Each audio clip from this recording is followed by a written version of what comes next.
नमस्कार, मैं हूं श्यामगिरी। आप देख रहे हैं हमारा चैनल मुद्दा भारत का। मुद्दा भारत का यानी मुद्दा आपका।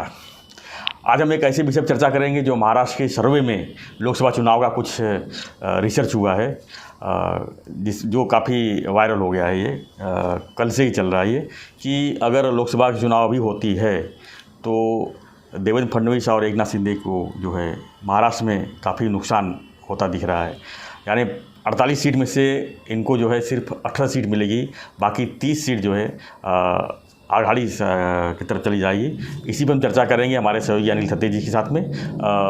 थत्ते जी, क्या मानेंगे इस सर्वे को जो एक बड़ी एजेंसी ने सर्वे किया है महाराष्ट्र में लोकसभा चुनाव के लिए, जो 2024 में होना है, लेकिन उन्होंने सर्वे अभी शुरू कर दिया है। तो उन्होंने ये दिखाया है कि देवेंद्र फडणवीस और एकनाथ शिंदे अगर साथ में कंबाइन लड़ेंगे महाराष्ट्र में तो उनको 48 सीट में से सिर्फ 18 सीट ही मिलती हुई दिख रही है। सर, तो ये तो भाजपा के लिए सेटबैक, दूसरी सेटबैक हो जाएगी। नहीं, सबसे पहले मैं आपका आभार धन्यवाद इसके लिए करूँगा कि ये जो सर्वे की आप बात कर रहे हैं, उस सर्वे जिसने लिया उसका नाम आपने नहीं लिया है। सो उससे मैं बच गया, क्योंकि अगर आप उस सर्वे वाले का नाम लेते थे और बाद में मुझे जो अभी उनके ऊपर एलिगेशन करने हैं ऐसे सर्वे वालों के ऊपर, तो वो मेरे ऊपर डिफेमेशन का, आपके और मेरे ऊपर डिफेमेशन का केस कर सकते थे कि भाई हमने हमारा नाम लिया और हमारे सर्वे को खाली झूठ नहीं बताया कि इसके पीछे का राज भी आपने बता दिया।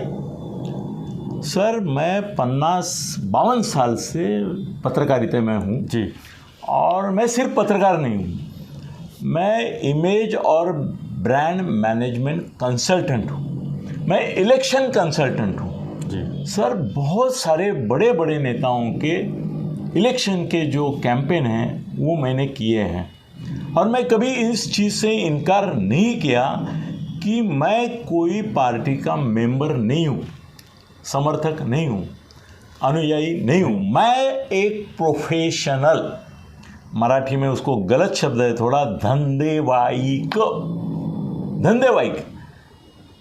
ये इलेक्शन चुनाव का कैंपेन वगैरह जो है वो जो पार्टी का समर्थक रहता है या वर्कर रहता है या कुछ पत्रकार भी है, उनके लिए धर्म है। मेरे लिए जब से मैं पत्रकारिता में हूँ और जब भी इलेक्शन आते हैं तो मैं धर्म का धंधा करता हूँ।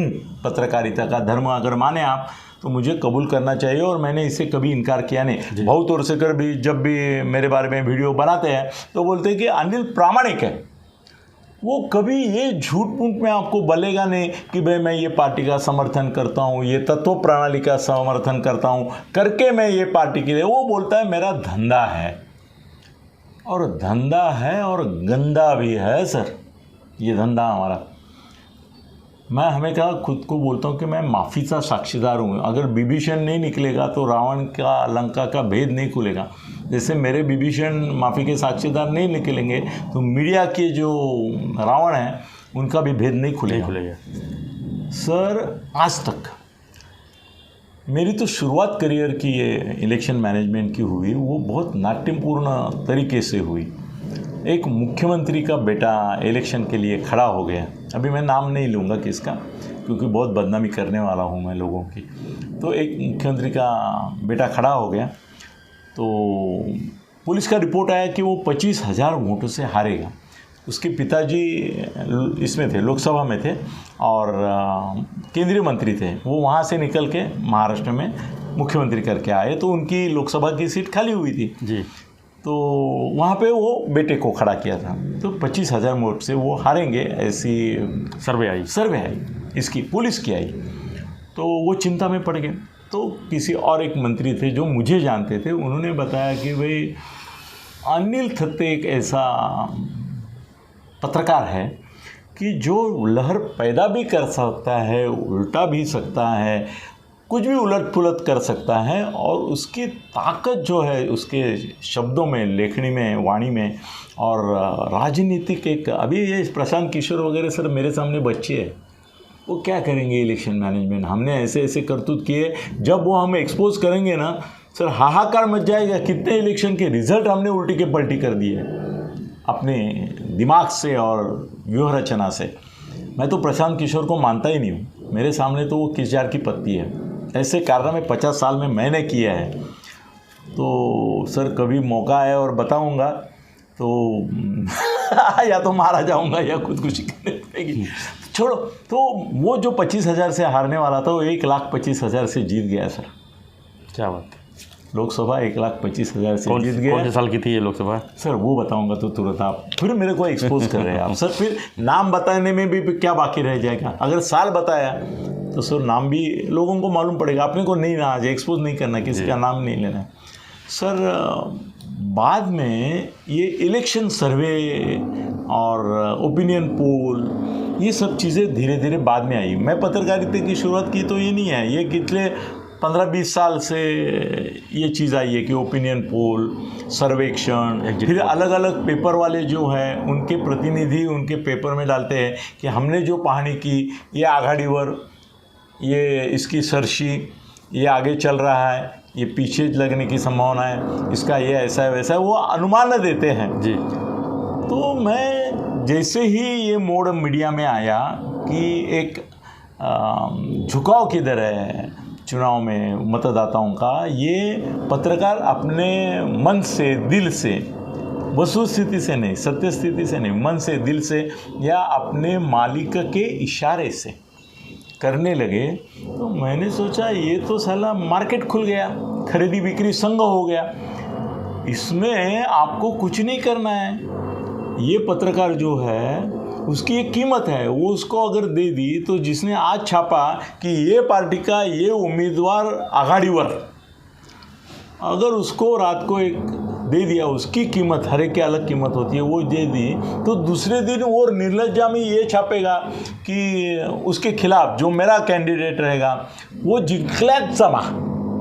मतलब साले तू कल ये बोला था कि ये हारेगा, तो आज जिंकलैत जमा, मतलब वो जीत भी गया, ऐसा आप लिखेंगे।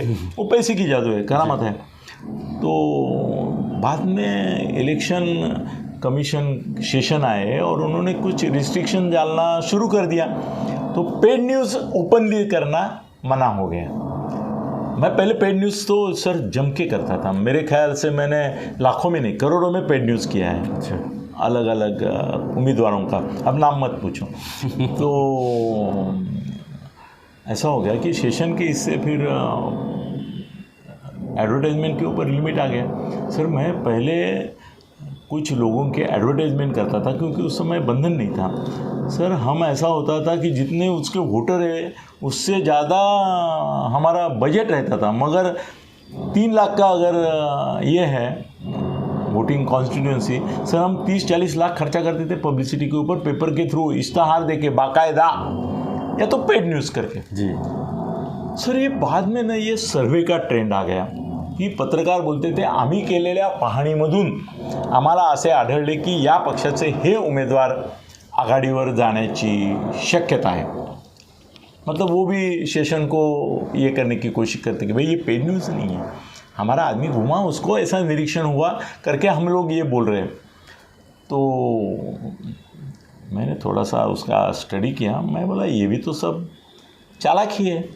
तो मैंने वो जो सर्वे करने वाले होते हैं उनको कांटेक्ट करना, क्योंकि मेरे पास ठेका ही था सर।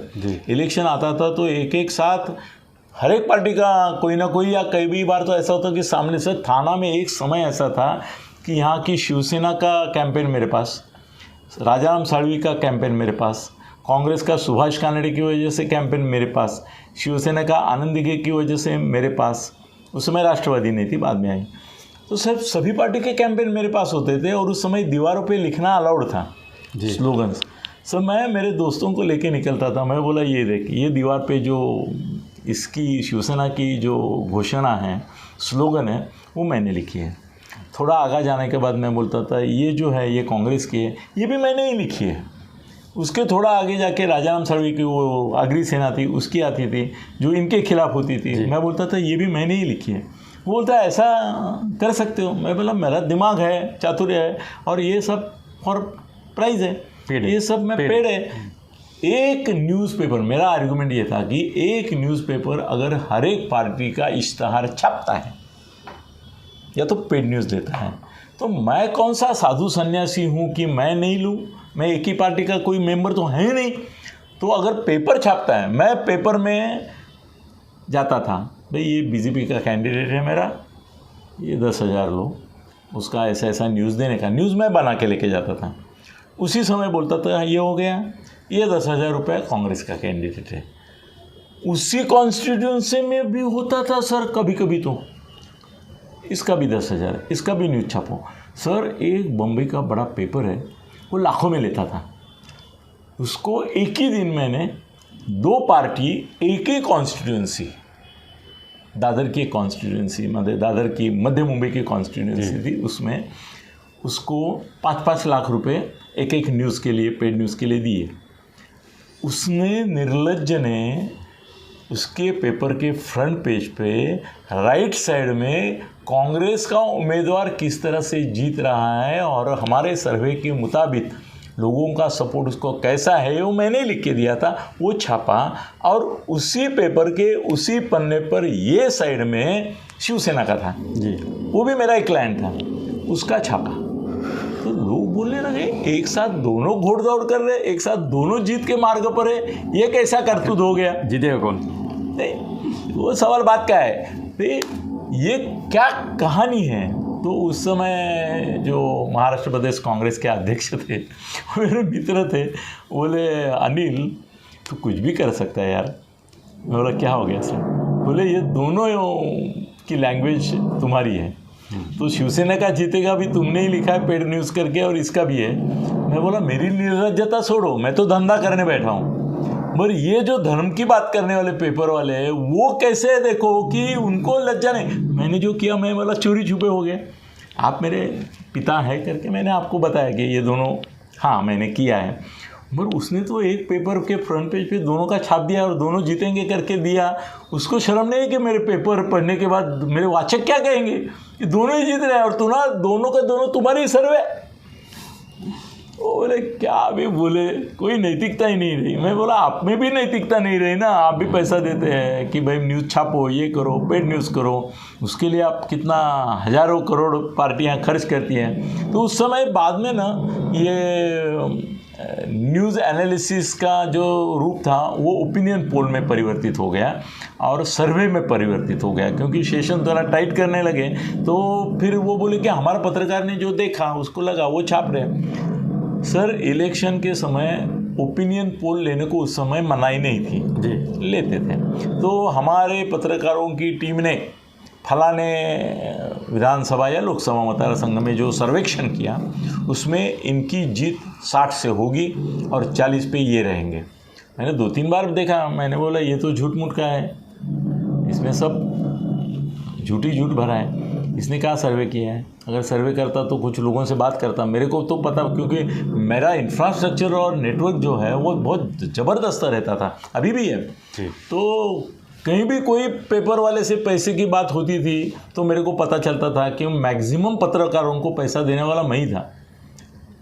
सर पत्रकार ज़्यादा करके मेरे खिलाफ लिखते नहीं हैं या बोलते नहीं, इसका एक कारण है कि सबको मैंने कहीं ना कहीं ओब्लाइज करके रखा था, मेरे पैसे से नहीं, ये भी बात सच है। मैंने पॉलिटिकल पार्टी नेताओं के पैसे से ओब्लाइज किया। सर मैंने कम से कम 10 पत्रकारों को तो कारें दी, मोटर गाड़ियाँ दी है, थाना भी मुंबई में। सर ये मत पूछो, दोनों जगह सर कार दी है, बाइक तो कितने लोगों को दिए सर, 10% के घर कितने लोगों को दिए। मेरे ख्याल से मैंने जितने घर बिना पैसे लिए सर, एक 9 पैसा नहीं लिया, या तो 10% घर देने में लोग पैसा लेते हैं। पर मैं हमेशा सोचता था कि दोस्त पत्रकार है ना, दोस्त है, मैं घर जाके बोलता था छोटे घर में रहने वाले को, अरे घर घे 10% मध्ये मी बोलतो CMला, मतलब इतना हमारा ताकत भी था। तो पत्रकारों को भी मुझे नहीं दिलाया आप सर, आप मुझे मिले नहीं, फिर भी आपको घर मिला ना, वसंत डावखरे ने दिया ना आपको, तो ठीक है ना भाई। देखो 10% में मिले या बिल्डर को बोल के वसंत डावखरे ने सस्ते में दिया, एक ही बात है, तो चलता है वो। सर ऐसा उसमें हो गया कि पत्रकार जो थे उनकी कीमत, मैं क्यों इसमें माहिर हो गया, क्योंकि वो जब नेता को मिलते थे सर आलाप शनाप बोलते थे। जिसका सर 500,000 कॉपी निकलता है वो बोलता है मेरा 50,000 निकलता है। अब मेरा कैसा है ना, मेरा नेटवर्क ऐसा है कि ये जहाँ छपते हैं ना पेपर्स, वो जगह कम है, बड़े पेपर का खुद का प्रेस रहता है, मगर छोटे पेपर जो छपते हैं ना वो एक नवी मुंबई में कुछ एक अड्डे है वहाँ पे ही छपते हैं। तो वो अड्डे में मेरे भी क्लाइंट्स के पेपर आते हैं, तो मैं वहाँ जाके उनको पूछता था, अरे हे दैनिक कितनी खपते रहे। वो मेरे से झूठ नहीं बोलेगा, बोलता सर 1000 कॉपी निकालते हैं, उसमें जाहिरात के लिए 100 लेके जाते हैं, 900 तो यहीं पड़ी रहते हैं, हम रद्दी में बेच देते हैं। अरे बाप, यहाँ तक, या 2000 छापते हैं। एक बार तो ऐसा हुआ कि एक पेपर का उन्होंने बोला कि 3500 नहीं अगर छापते या 3000 तो वो प्रिंटिंग परवड़ता नहीं है हमको। एक बार रील शुरू हो गया तो कम से कम 3000 छापते हैं, इसलिए हम 3000 छापते हैं, वो 500 लेके जाते हैं स्कूटर पे, बाकी 2500 इधर पड़ता है, बोलते हैं वो रद्दी में बेच दो। तो उसी संपादक को मैं प्रेस से ही आया था, मैं बोला संपादक कितना झूठ बोल सकता है, वो तो देखूं। तो उसको मैंने पूछा, अरे सब पेपर छान असतो किती काढतो? तो मला साहब मैं दूसरे लोगों को बताता हूँ कि मैं 10,000 निकालता हूँ, और आपसे क्या झूठ बोलूँगा, 5,000 निकालता हूँ। मैं बोला मेरे को क्या चुतिया समझा है तुमने, क्या समझते हो?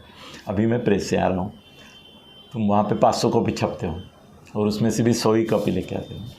वो बोला सर ऐसा सब करते हैं। मैं बोला वो भी मालूम है, तेरी कीमत बोल, तेरे पेपर में कुछ छापना है। तो वो बोला जो आप देंगे वो लेंगे। तो ये मेरा एक इंफ्रास्ट्रक्चर था। इसके लिए क्या होता था, नेता लोगों को भी समझ में नहीं आता था कि भाई ये पत्रकार की असली हैसियत क्या है, कितना पैसा देना है इसको।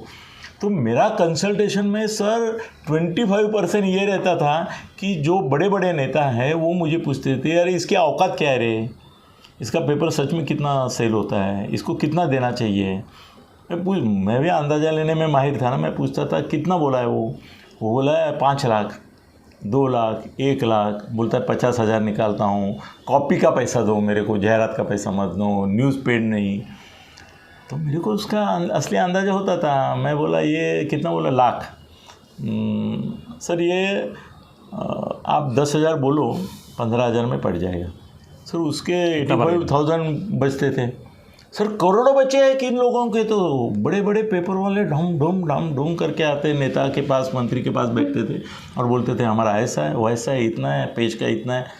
तो एक मंत्री को मैंने बोला सर ये अगर ऑफिशियली एडवर्टाइजमेंट देते तो मेरे क्या है ना, मेरे एक कंपनी है, ज्वेलरी की कंपनी है, तो उसके हम ऐड तो सभी पेपर में देते हैं, तो हमको सब पेपर का ऐड का असली ये मालूम है, फुल पेज कितना, हाफ पेज कितना। तो उन्होंने कुछ अनाप शनाप बोल दिया था, बोले 5 लाख रुपया पेज का होगा। मैं बोला ये पागल को हम 10,000 में आधा पेज लेते हैं और ऑलमोस्ट रोज़ हमारा कंपनी का ऐड आता है इसमें, चलो 25,000 दे दो आप उसको। तो इस तरह से उनको बांध के रखा था। उस समय जैसे ओपिनियन पोल आ रहा है, ये अभी आप अच्छा हुआ आपने नाम नहीं लिया है, ये ओपिनियन पोल की बात जब आई और ऐसे सर्वे आने लगे कि हमारे सर्वे के मुताबिक ये आगे होगा, ये नहीं होगा, तो मैंने सर्वे वालों को पकड़ना शुरू किया। अभी जैसे डिजिटल मार्केटिंग वाले गली गली में हो गए हैं जी। जो आता है ना, जिसके पास मोबाइल है वो बोलता है मैं यूट्यूब चैनल चलाता हूँ, बस क्वालिफिकेशन क्या है, मेरे पास मोबाइल है तो मैं यूट्यूब चैनल चला सकता हूँ, चला भी सकते हैं। अभी वो कितना जाता है, कितने लोग जाते हैं, वो व्यूज़ जो है वो कितने, वो किसी को बताते नहीं है।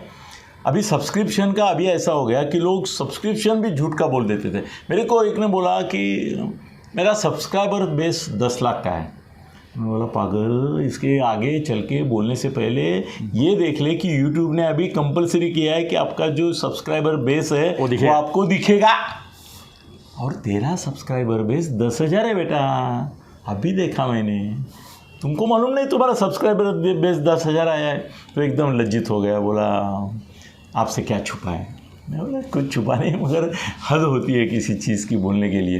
तो बड़े बहुत नेताओं को मैं बताता था कि कितना देना चाहिए। तो सर ऐसे सर्वे जो करने आते, जैसे डिजिटल मार्केटिंग कंपनी है, वो सर्वे वाली कंपनीज हैं ना, उनको जब पता चला कि ये बड़े बड़े नेताओं का अकाउंट मैनेज करता है, तो वो मेरे को अप्रोच होने लगे। बोले अरे थत्ते साहब, हम आपका जो कैंडिडेट है वो 25,000 वोटों से जीतेगा, ऐसा छापते हैं, उसका घोड़दौड़ चालू है, उसकी ही संभावना है, सब अनुकूलता उसका है, ऐसा हम छापेंगे। सर चैनल पे भी दिखाएंगे, बोलने वाले निकले। मैं उनको बार्गेन करता, क्योंकि मेरा क्लाइंट का हित मेरा हित है, तो मैं उनको बार्गेन करता था, तेरा पेपर कितना है, तेरे सर्वे को कितनी अहमियत लोग देंगे। एक माहौल बनता है सर, इससे कुछ और होता नहीं है। जीतने वाला ही जीतता है, हारने वाला ही हारता है। मतलब माहौल बनता है। और कुछ जो ऐसे बीच में बैठे लोग हैं ना, उनको लगता है अच्छा ये जीत रहा है क्या, चलो उधर जाते हैं। उनको क्या मालूम सर्वे मैनेज्ड है, उनको पता नहीं ना कि भाई इसको पैसा कितना मिला है सर्वे ऐसा दिखाने के लिए, तो वो भूल जाते हैं, मतलब भूले हमें आ जाते हैं। तो बहुत सारे सर्वे, उसमें से तो एक मेरी कमाल ऐसी हुई कि एक नेशनल सर्वे वाला मुझे मिल गया, और उस नेशनल सर्वे वाले को मैंने 25 लाख में पटा दिया। और पूरे महाराष्ट्र में सर उसने बताया कि ये पार्टी जीतेगी, जबकि उसकी बुरी हार हो गई और वो मुझे भी मालूम था होने वाली है, मगर मैंने उसको दे दिया। मैं बोला चल माहौल बनाना ही तेरा काम है तो बनाओ। सर अभी आपने अच्छा हुआ है किसी का नाम नहीं लिया, मगर ये सर्वे वर्वे जो होते हैं ना, वो मैनेज होते हैं 80%, 20% सही होते हैं। ऐसा बोलना पड़ता है सर कानून के लिए, जबकि अपने को मालूम होता है कि 90% नहीं होते हैं, मगर ऐसा बोलना पड़ता है कि अपवाद छोड़ूं। जैसे किसी की हम निंदा करते हैं तो क्या बोलते हैं कि जो है इधर प्रेजेंट एक्सक्लूडेड, वैसे बोलना पड़ता है कि 90%, इससे ज़्यादा परसेंटेज है वो मुझे और आपको मालूम है। सर ऐसा सर्वे कि भाई ये जीतेगा ये नहीं जीतेगा, उसके ऊपर भरोसा करके मत जाइए। अभी ऐसा है कि बीजेपी और एकनाथ शिंदे अगर साथ में चुनाव लड़ते हैं तो तब तक असली शिवसेना जो है वो एकनाथ शिंदे की है, ऐसा शिक्कामोर्तब चुनाव आयोग से और सुप्रीम कोर्ट से होना संभव है। उसके बाद ही कुछ कर सकते हैं। हाँ, मगर दिख रहा है ना सर, ये अकेले हैं ना, इनके पास इंफ्रास्ट्रक्चर वीक होता जा रहा है। सर 50 में से आपके 40 गए, सो 40 आमदार, मतलब लोकसभा के कुछ सदस्य होते हैं कि नहीं, 6 आमदारों के पीछे एक लोकसभा का सदस्य होता है। अब क्या बात करें, बीजेपी और एकनाथ शिंदे की मिलके कितने होते हैं, 164 तो ऑलरेडी है ना, उन्होंने डिक्लेयर्ड वोटिंग है। तो 164 के आगे 6 के पीछे 1000 कुछ बनेगा कि नहीं बनेगा। मगर मेरे को सुपारी क्या है, कब भाई ये हारेंगे, कम हो जाएंगे, तो सुपारी बजा दी। ये गुंडे ही बजाते हैं, ऐसे नहीं, पत्रकार भी बजाते हैं, या ऐसे सर्वे करने वाले बजाते हैं। तो आप बहुत सीरियसली मत लीजिए। बीजेपी और एकनाथ शिंदे, उनका टारगेट बीजेपी ने बोला है भाई 48 में 45, कोई सर्वे की ज़रूरत नहीं है। शिंदे और बीजेपी मिलके सर 40 के आसपास तो पक्का रहेंगे, ये अंदाज है, ये बिन अनपेड अंदाज। जी तो ये ऐसे सर्वे को ज़्यादा अहमियत मत दीजिए, चलता रहता है, धन्यवाद। खरीद फरोश की बात है। धन्यवाद तत्ते जी। तो हम आज इसी सर्वे के ऊपर जो है चर्चा बहुत सारे गोप्य सूट हो गए महाराष्ट्र लोकसभा क्षेत्र के। तो आपको हमारा वीडियो कैसा लगा हमें जरूर कमेंट बॉक्स में लिखिए। वीडियो पसंद आए लाइक से सब्सक्राइब करना ना भूलें। धन्यवाद।